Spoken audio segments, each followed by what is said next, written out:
அனைவருக்கும் வணக்கம். ஸோ பார்த்தீங்கன்னா மார்னிங் எழுந்திரிச்ச உடனே ப்ரஷ் பண்ணும்போதே ஒரு சிலருக்கு பார்த்தீங்கன்னா வாமிட்டிங் சென்ஸ் இருக்கும். ஸோ கேட்கலாம். ஸோ ப்ரஷ் பண்ணும்போது நார்மலாக எல்லாருக்குமே அந்த ஒரு எச்சில் வந்து விழுங்கும்போது ஒரு வாமிட்டிங் சென்ஸ் இருக்க தானே செய்யும் மேம் அப்படின்னு நீங்கள் கேட்கலாம். கண்டிப்பாக கிடையவே கிடையாது.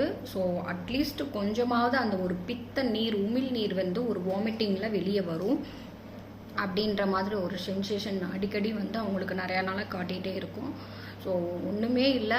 ஸோ கண்டிப்பாக பித்த நீர் உடம்புல அதிகமாக ஆயிருக்கு அப்படின்றது தான் நம்மளுக்கு என்ன பண்ணுது, இண்டிகேட் பண்ணுது. ஸோ அந்த ப்ரஷ் பண்ணோடனே நம்மளுக்கு வாமிட்டிங் வருது. அப்புறம் வந்து பார்த்திங்கன்னா ஹெட்டேக், அதிகமான ஹெட்டேக் இருக்கும்.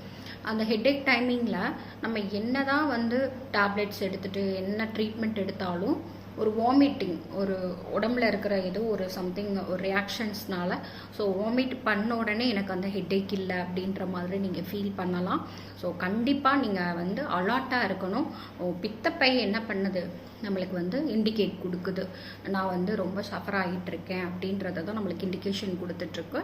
ஸோ நீங்கள் ப்ராப்பராக வந்து அக்குபஞ்சரில் டயக்னோஸ் பண்ணிவிட்டு ஸோ பித்தப்பை அந்த லிவர் அந்த 2 உறுப்புகளுக்கும் வந்து நீங்கள் படிப்படியாக நீடிலிங் கொடுக்கும்போது ஸோ அந்த வாமிட்டிங் சென்ஸாக இருக்கட்டும், அப்புறம் வந்து ஹெட்டேக், இதனால் வரக்கூடிய ஹெட்டேக்கு அப்போ வந்து வாமிட்டிங் சென்ஸ் இருக்குது. இந்த மாதிரி ஒரு சில விஷயங்கள்லாம் வந்து என்ன பண்ணலாம், படிப்படியாக குறையிறத நம்ம பார்க்கலாம். தேங்க்யூ.